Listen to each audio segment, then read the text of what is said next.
right, so you're welcome back to the AM show. Well, you're still on the AM show, and that's that conversation about pots. Very, very interesting.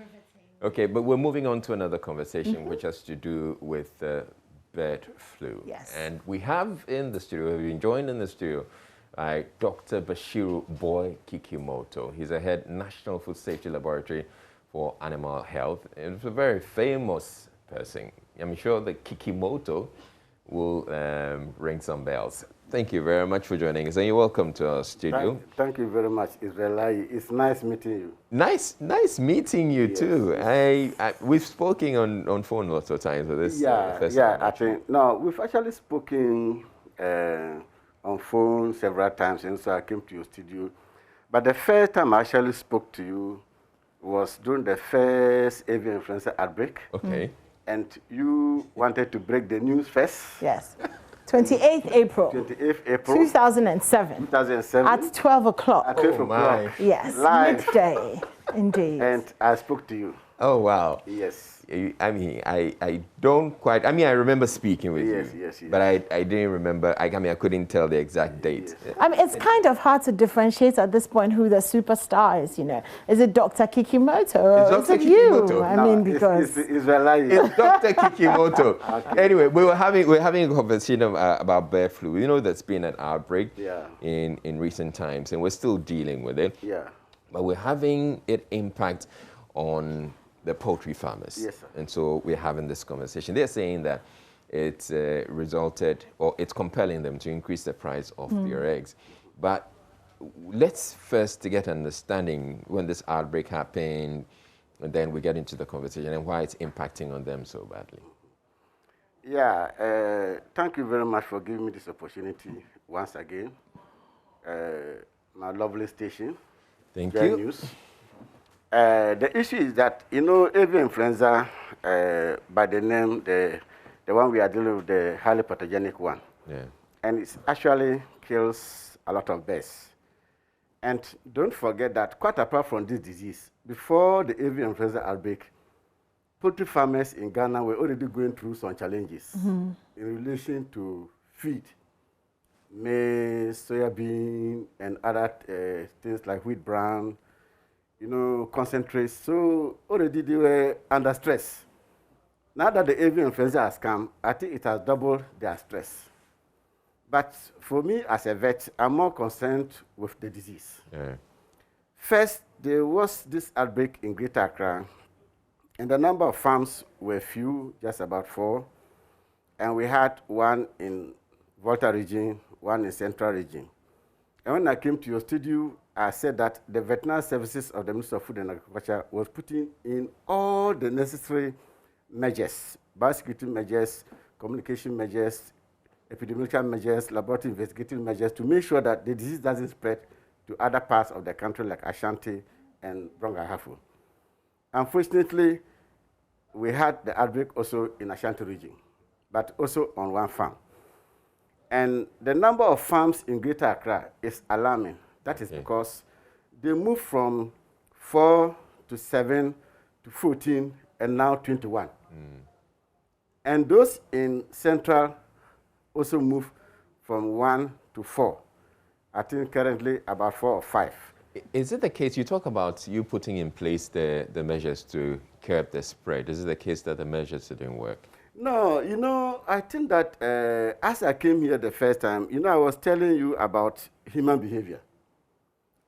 And I think people even took me on that. I said, my worry is that sometimes some nefarious things happen in the evening that you may not be aware. So by the time that the vet will come, some of the birds may be out or something. Because this disease doesn't just move by itself. It has to be carried by a bird, a sick bird. Either it is the wild one or domestic one or any commercial bird, but it has to be carried by the sick bird or wild or domestic.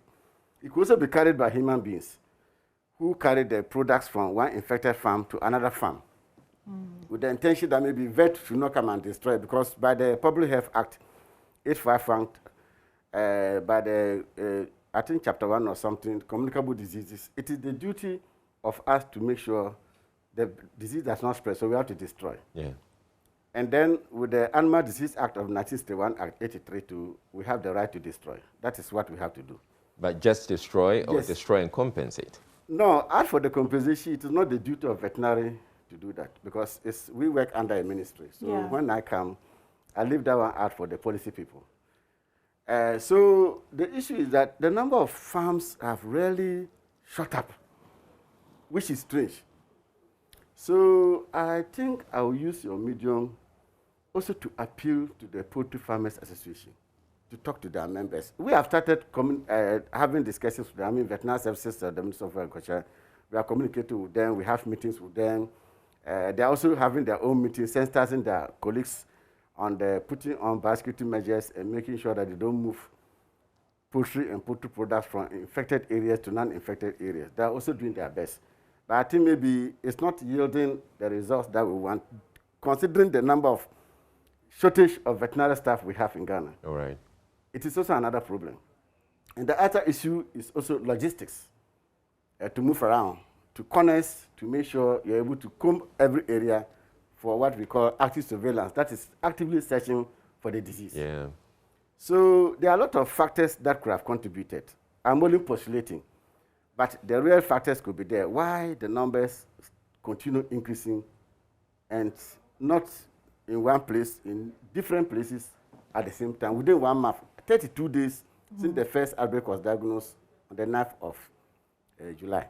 Right. Yes. And so now where are we? We started in the Greater Accra, a few farms in the Greater Accra region. Yeah. You said it's moved to the Ashanti, it's moved to a central region, Poultry region as well. Yeah. So these are the areas so far. Just these four? Just these four. Just these four. That is why the rest of the 12 regions in Ghana have been put on alert by the veterinary services. So all the regional veterinary officers are put on alert now. They are involving their local media stations, communicating with the poultry farmers and the public as general. So Upper West, Brongahafo, and all that. I've seen some of their clips, even Ashanti region. After the outbreak, the regional boss came out to give a lot of media briefings. So I think things are going on well. Right, but what are they supposed to do? If they're supposed to be on the lookout and report if they identify they see any indications? What are the indications? Yeah, normally, during this outbreak, it is not only the vet who will be on the lookout, even the poultry farmers themselves too. Yes. So if they observe any abnormal deaths, which is not what they expect, those that bring massive deaths could also be food poisoning. But it is avian influenza now, which we are dealing with. So when they observe those massive deaths, by all means, they need to alert the vet. And then also they need to increase their biosecurity. I know some big poultry farms, they currently, because of the problems of 2007, 2015, 2016, 2018, and now 2001, they have actually improved their biosecurity measures. All right. I think what we are observing now, if you look at the total numbers of birds which are dying, the farms affected, I think the highest I've seen so far may be just around 13,000, slightly over 13,000 birds. Which, if you compare Israeli, the time that you wanted to break the news in 2007, even the highest farm, which was Delaware Farms in Pong, had over 47,000 birds. This year, this outbreak alone, we have lost 41,123 birds within 1 month. So which means that compared to 2007, it is just half of one farm. Yes, so which means that the poultry production level in Greater Accra is not anything to write home about. So we don't actually want the disease also to compound with the feed to bring down the poultry industry. It is one of the most well-organized, developed animal production systems currently we have in Ghana. Okay. And I'm also very happy and proud of the National Poultry Farmers Association because most of them are very, very, very well educated. And that is my happiness. When you are dealing with somebody who knows what the business is about, you are halfway through the problem that you want to solve. Yeah. But then I think the other challenge, which you're saying that, well, it doesn't lie with you, which is the compensation, if they're not being compensated, there's no motivation for them to want to report. They would want to find ways of handling these things themselves. We will not be we will not go too well. Yeah, that would be very unfortunate. But from what I heard, I think I overheard it. I was not part of it. I was also involved in other sort of meetings. But I overheard that the deputy minister went to Central Region with the director of veterinary services, and I heard he was muting something like that. But because I have not gotten a clear picture about it, that's why I don't want to make comments about it. But I think that I overheard something like that. But you know, I don't have to just say I overheard. That is because it is something that, as a vet, you cannot talk about compensation because it's normally a policy issue. Yeah. Okay. So, you know, let's talk about the farmers for a second who are going to have to report that these things are happening. Like Israel said, if there's no compensation, it may become difficult for them to call you and say, oh, this is what's happening on my farm. So just to clarify for us, when you get to a farm and there are, you know, some birds that have been exposed to this disease, what's the protocol? Is it shutting down the whole farm? Is it killing all the birds? I mean, what do you do? And is there a way to manage the cases so that, you know, the hit back is not too much? Yeah, no, the only issue is that this is a disease that, by the nature of the virus, there's no other alternative apart from doing what I want to list to you. First, we make sure the farm is closed down. The workers all are examined by medical staff, and then the farm is closed. Then, after that, we make sure we disinfect all the crews and the people and let them go. Okay. Now, the next thing is to make sure we, some birds have died naturally anyway, but now the remaining ones, by the Animal Disease Act 61, 83, we have to depopulate. So we now carry on the depopulation, and there are different methods we use, either through cervical dislocation or gas or foam. So once we kill them, I don't want to use kill them, we kill them. That is all the birds on the farm. Even plus the eggs, everything, we have to make sure everything is buried. Wow. That is because the disease is very, very serious disease, and we don't want it to spread to other places. Okay. Yeah, so this is how we do it, and then we disinfect the farm, and then make sure we close it down. We close them down for maybe more than some 2 months, and then observe the situation, disinfect again, and make sure that the next time we want to populate the farm, we bring sentinel fowls there and test and see before we now allow them to continue again. That's how the process is. It sounds very, very serious, because it really does mean that if a bird gets infected on your farm, it's basically the shutdown of your business. Yeah, that's how it is. Yes. So that is why the farmers themselves have taken upon themselves to improve their biosecurity and make sure that the in and out flow into the farm is controlled. Right. Because if you always sell your eggs, you know they sell the eggs, and they sell inside the farm, it's risky. Okay. You should always sell the eggs outside the farm. Outside of the farm. Yeah, outside the farm. Okay, Israel. All right, so we have a president of the Poultry Farmers Association of Ghana, Victor Pong, joining us via Zoom right now. Thank you very much, Mr. Pong, for joining us. So we've heard about the challenges you're facing as a result of the bird flu. We want to know, apparently, you're having to increase the prices of eggs. Please explain to us what the challenges are, and then why it's impacting you so much. Thank you very much. Let me greet the cherished listeners of Joy News. At the moment, our main challenge has been the feed, basically the maize, soya, and the wheat bran, which has been a big challenge. Last year, we were buying 50 kilo weight of maize at 65 Ghana cedis. And as we speak now, the same weight, we are buying it at 150 Ghana cedis, which is more than 100% increase. Soya, which was about 140 Ghana cedis per 50 kilo weight, is now 210 Ghana cedis by the same weight. And wheat bran, which was about 15 to 20 cedis per 25 kilo weight, is now 45 Ghana cedis. So you can see that the basic or the main ingredients of the feed have increased over 100%. That was the reason why we decided to adjust the price of eggs. But let me say that for the past 3 years, a single egg is sold at 1 cedi. So a tray of egg is about 30 Ghana cedis. So even if we are using the past year's price of egg tray as a basis, you could see that if egg is sold at 22 cedis per tray, we still have a difference of 8 cedis between the farm gate and the final consumer. But we all know that egg tray, the profit margin is between 1 cedi and 2 cedis. So even if we have increased the prices by that margin, I don't think it will affect the final consumer.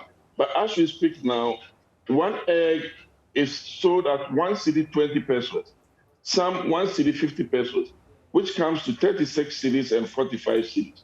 So I don't think it's a border if we also try to adjust our egg prices because of the increase of feed, which has gone up over 100%. All right, but how about the bird flu situation? How is that affecting your operations?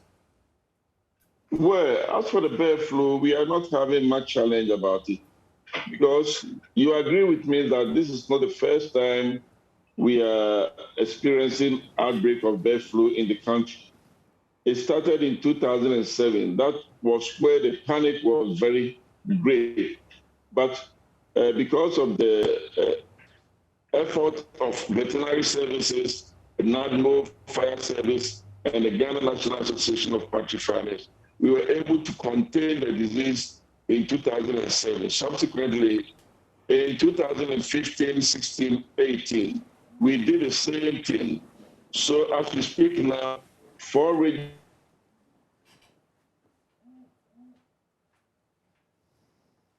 Right, it appears we may have lost Victor Opon there, the president of the Poultry Farmers Association of Ghana. So clearly from Dr. Kikimoto, from what he's saying, the bird flu really hasn't affected them that much. No, it's exactly what I started my premise with. That before the outbreak, they were actually having challenges with the feed. Right. But I see the bird flu too, one of the things you have to understand is that since the outbreak of avian influenza in 2007, the first one, it really had the most effective impact in the poultry industry, especially in Greater Accra. Because if you look at all the big farms, Delaware farms, the top farms at Ajekojo, Kakasinaka number 1, Kakasinaka number 2, Aqua farms, Sada farms, all the big farms, that was the time they had the impact. Okay. And that brought about the total reduction of poultry farms in. That's why even I told you that the total number of birds that have died so far, it does not even amount to the number of birds on one farm that as compared to that time. Yeah. And so the poultry industry is having a downward trend in a way so far as Greater Accra is concerned. Yes. All right. And plus, okay, so we have Mr. Opon back on the line. So you were making the point about the bird flu situation. Yes. Yes. As I said, the experience that we had from 2007 to 2018, it has given experience to the veterinary service to avert the spread of the disease. So far, 4 regions that have been affected since July, that we had the first one in Greater Accra, it has not spread further. And I'm giving credit to the veterinary and even the 2 deputy ministers of food and agriculture. They are always with the team to inspect and also to advise farmers. You know, since this bird flu came, we've done a lot of sensitization to the poultry farmers that they should intensify their biosecurity. When we talk of biosecurity, we are talking of life and protection.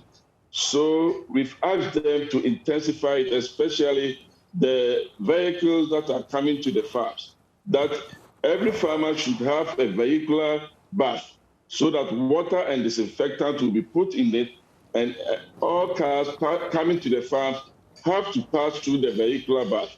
And also, we've advised them to have foot bath, that anyone coming to the farm should step in before he enters the place.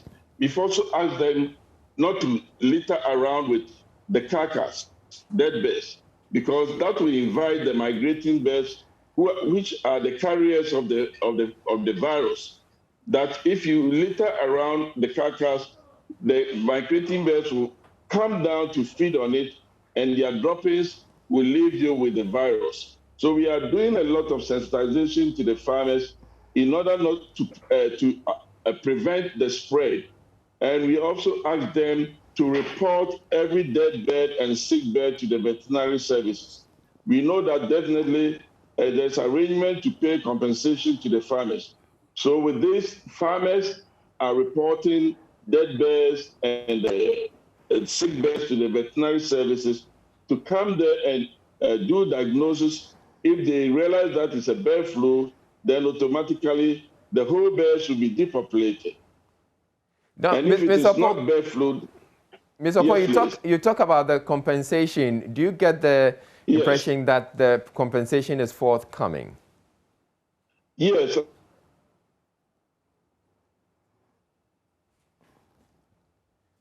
right, Mr. Paul is still having challenges with the line. I'm sure the line will be back, but yeah, they seem to be quite happy with what's going on so far. And okay, so I think we have him back. Mr. Paul, so yes, I was asking the question, is there compensation forthcoming to your members? Yes, we've already discussed it with the deputy minister, and they've given assurance that because it was paid the other time, now they are also going to pay. And this is this thing, and an encouragement to the family, because if I know that if my birds are depopulated, I will be giving compensation. I will not hide any dead bird or sick bird from the authorities. So we know once they've given it assurance, compensation will be paid to the farmers. All right, that's great. So let's talk about the feeding. How do we address the feeding challenges as well? Well, we've had a lot of discussions with the ministry.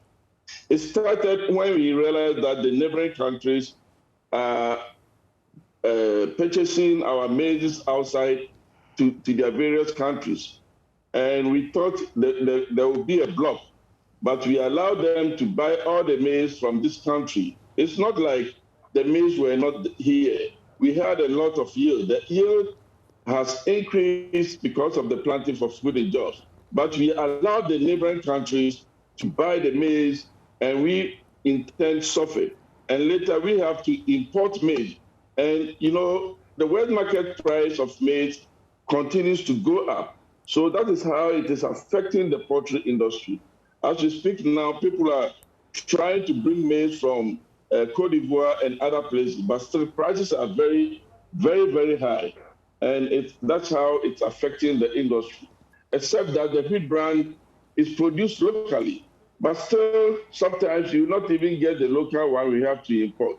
And that one too, we had a meeting with them, with the minister, and he has given us the assurance that the local producers should look at the local farms before exporting. I understand they are also exporting to various countries. So that is how the poultry industry is suffering.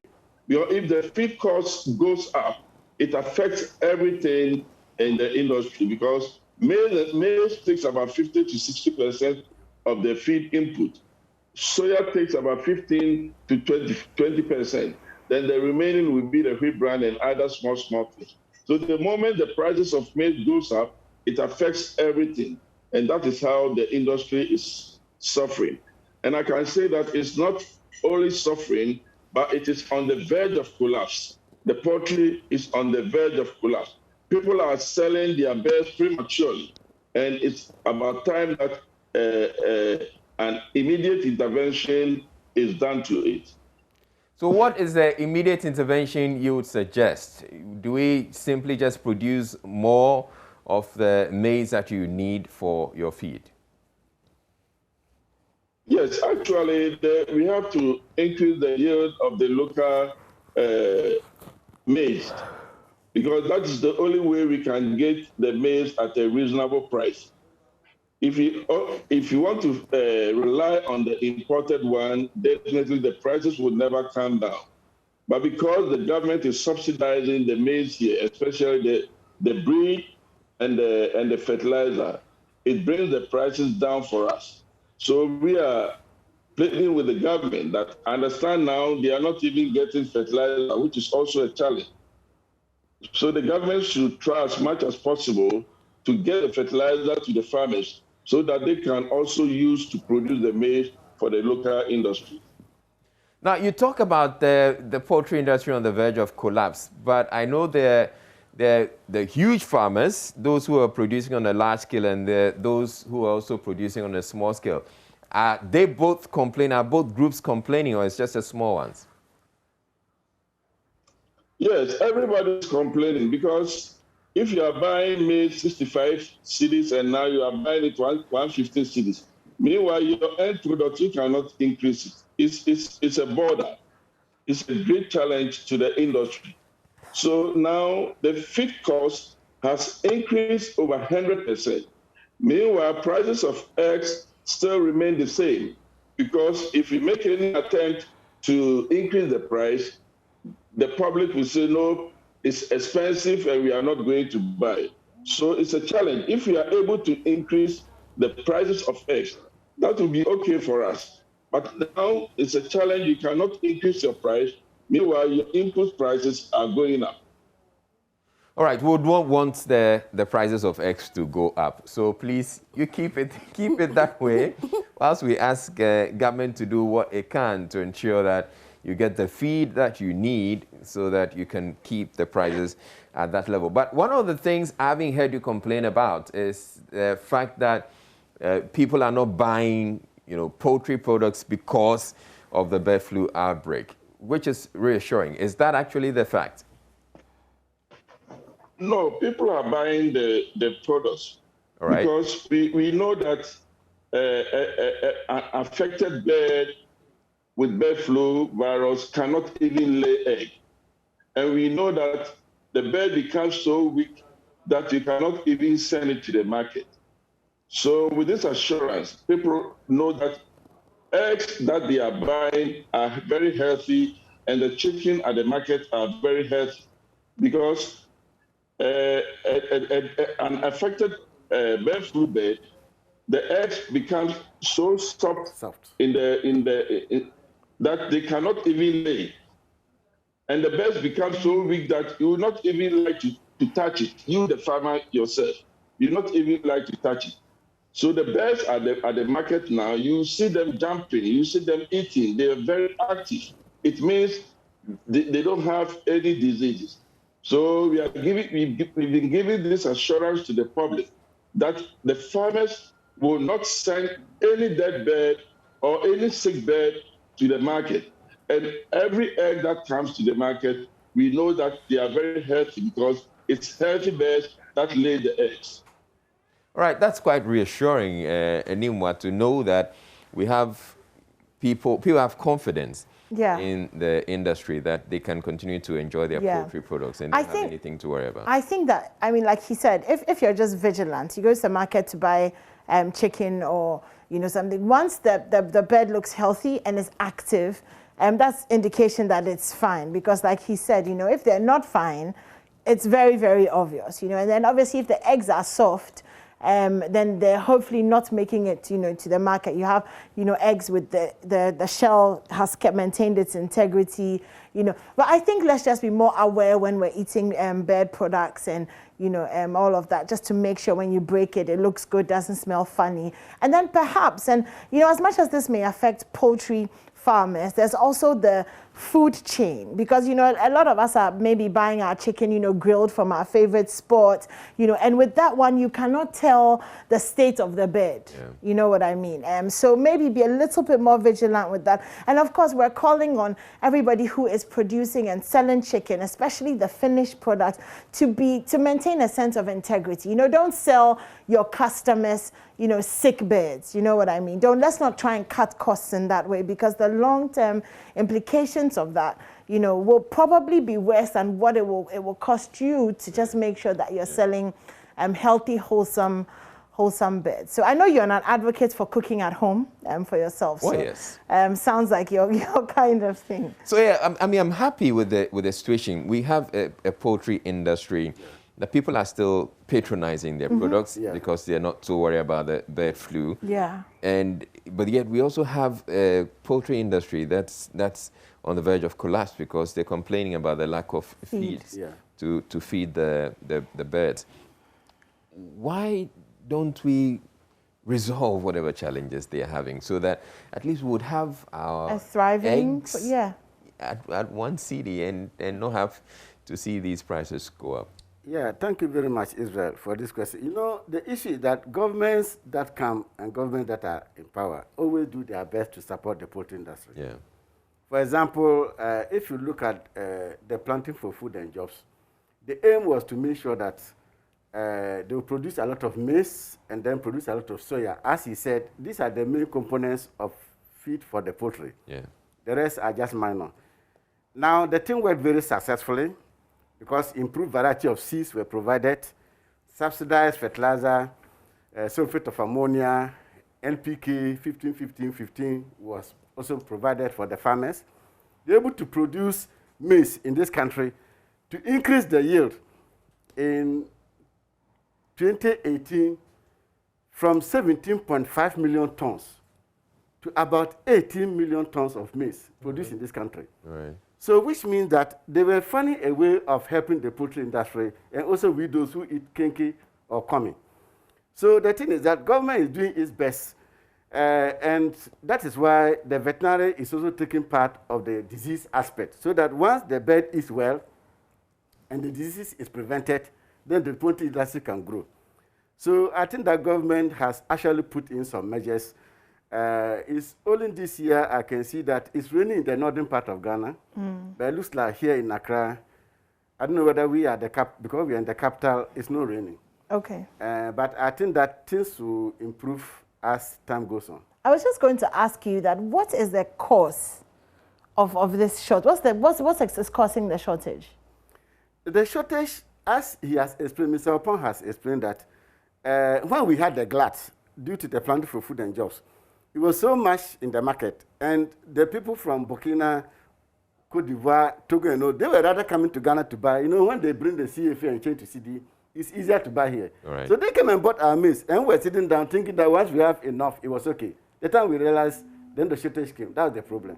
Oh, yes, that's the problem. But there's also supposed to be the national food buffer stock that's supposed to, buy most of these things, the maize and the excess produce, and then keep them so that when we have times like these, where there's a shortage, they'll release it onto the market. And my understanding was that they took in quite a bit. So why don't we offload collect sample? And also maybe Israel, some sort of regulation on bulk buying, because obviously if, like you said, you're coming in with the CFA and you have a lot more money, and you're coming to buy all of and our farmers are perhaps buying it on a monthly, there should be some sort of quota, I don't know, something that ensures that we have what we need first. It's tough to control. It'll be tough, but is it not necessary? The farmers have the maize, it's sitting on the farm. And they want to sell it. And they want to sell I it. get So whoever comes to them and wants to buy, they'll sell it to them. Yeah, but if it continues, then we'll have this. Yeah. So I think the way out is to have the national food buffers take up as much as they can. So that, because if they buy in times like this when we're having a shortage, then they can offload it onto the market. But well, Mr. Opon, so we've been talking about some recommendations, some ways we think that we can resolve this. What are your recommendations to government? What would you want government to do? I'm yet to get to understand what you expect of them, and not just about because in this case, the lack or the shortage of the maize affects you as well. So your concern goes beyond just the feeding. Yeah, thank you very much. Like, I think we have to do something about the export of the maize. Recently there has been a committee on soybean by the Trade Ministry that they are going to regulate the export of soya. That is also a challenge in the country because most people assume that our soybean is an organic one, so they prefer buying ours to export it so that we in turn go and buy the GMO into this country. So the ministry has come out with a regulation and they've set a soya permit committee who are going to regulate the soya beans, the export of the soya beans. I think the same thing can be done to the maize because we should know our volumes that we will use per annum before we allow them to buy the surplus. If we know that even what we have is not enough for us, why should we allow people to come and buy them? Now, Mr. Opong, how about the poultry farmers themselves also, having storage facilities to bulk buy the maize they'll need probably for the year, so then they don't have to worry so that in times of glut, then they can buy as much as they can and store, so they don't have to worry when there's a lean season. Can be done, provided the buffer stock will be given enough money to buy the maize. Exactly. No, I'm not talking about the buffer stock. I'm talking about the poultry farmers themselves. It's not possible. The maize that we use, the volume is so huge that you will not get that much to buy it. But at least there should be a buffer stock somewhere so that on and on you go there and buy some. Finding money to buy the whole stock for the year is a challenge. It's a big challenge. So the only thing we can do is the government to invest in buffer so that they can buy and stock them. And at times goes on, we will go there to buy from buffer stock. Otherwise, it will remain the same. And we should also realize that the money that the government is subsidizing to the farmers is meant for the local farmers and not the neighboring countries. True. We cannot subsidize for the neighboring countries. Yeah. 975 million Ghana cedis is not a small money. And if you allow them to come and buy that, it means the subsidy, they have benefited from the subsidy and not the local industry. All right. So thank you very much, Mr. Opong. But I want to summarize the issues that you have raised. So one, you feel or you believe that we should control the export of maize as we're doing for soya. And also we should encourage the buffer stock company to taking as much of the maize as possible when there's a glut, so that when in times of shortage, they can release that onto the market, right? Exactly. All right, thank you very much. But I would urge you that please try as much as possible that you maintain the prices of your eggs so that we don't have to be paying more for the eggs. We love eggs. It will depend on the prices of maize and soya. All right. So, yeah, we'd urge government to do something about it. But thank you very much, Mr. Opong. And we appreciate what you're doing. I'm encouraged by the fact that they've done so well, or tried so hard to maintain the prices of the eggs for so long. I mean, 3 years. Because, prices change in this country. Oh, yeah. So rapidly, And so if they have been able to do that, that's quite commendable. Yeah, the good thing about the poultry industry is that, it's very capital intensive. And a lot of poultry farmers are suffering. But what gladdens my heart is that once they start laying and they reach a certain peak and you're able to sell the eggs and use the eggs money to buy the feed, and then you're able to break even, then you now start getting your profit from there. All right. And the best will live for about 1 year some of them even up to 1.5, some 2. So that is where they try to make the profit. So sometimes they can afford to maintain the price for a certain level. Yeah. But beyond a certain level, even as the bird gets older, the laying also starts coming down. Yeah. So they have been doing well. In fact, I've visited very huge farms. And I just wonder how they're able to feed the birds. And you know, you have to feed them at least 2-3 times a day. Yeah. It is very expensive, very expensive. I sympathize with the but government has also quite recently is trying to bring in more maize to support the system. So I think that bring in more maize as an import. Yeah, import. That's a shame, though. No, it's you know, the glut they bought them. It's if something is there, people will go and buy. It is what it is. Yeah, there's a shortage. What do we do? And what Mr. Opong is saying, the problem that we also belong to what we call WTO, the World Trade Organization. So sometimes limitations and other things sometimes are against international conventions. But we just have to manage as ECOWAS and see what we can do together as brothers and sisters. Yeah. Okay, well, thank you very much. And I'm excited about the egg story and what the poultry farmers are doing. I believe they deserve all the support that they can get, give them so that they can keep our eggs. It's interesting. Your focus is on eggs, not chicken. I mean, grilled chicken, fried chicken, chicken soup. Because the eggs are cheap.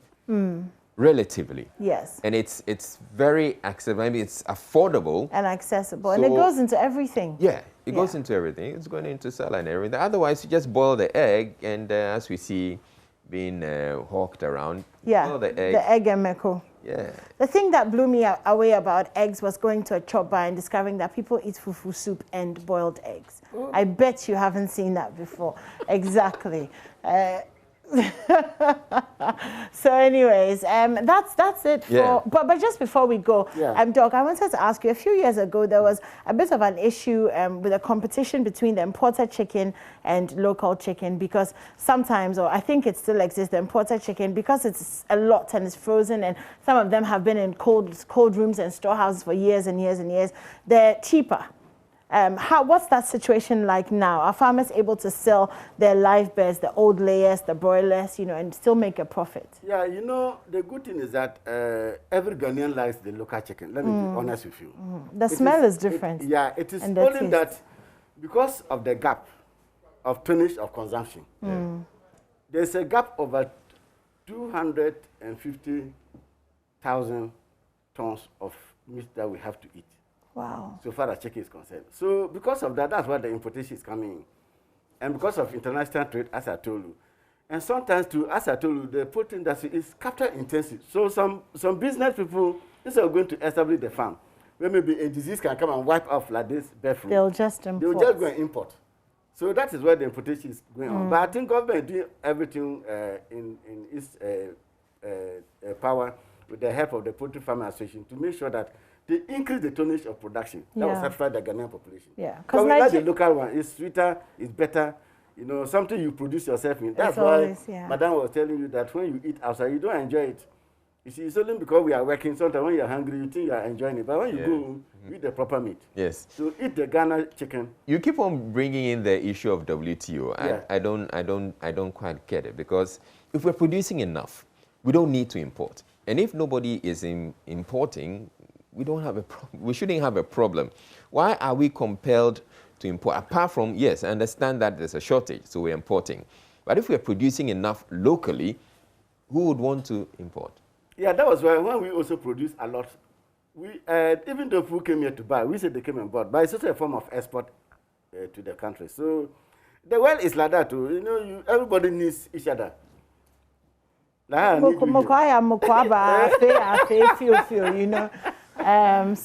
Nigeria has completely banned, as far as I know, a few years ago, the importation of chicken. Yeah, you see, Nigeria, I don't want to go into the dynamics of their poultry farms.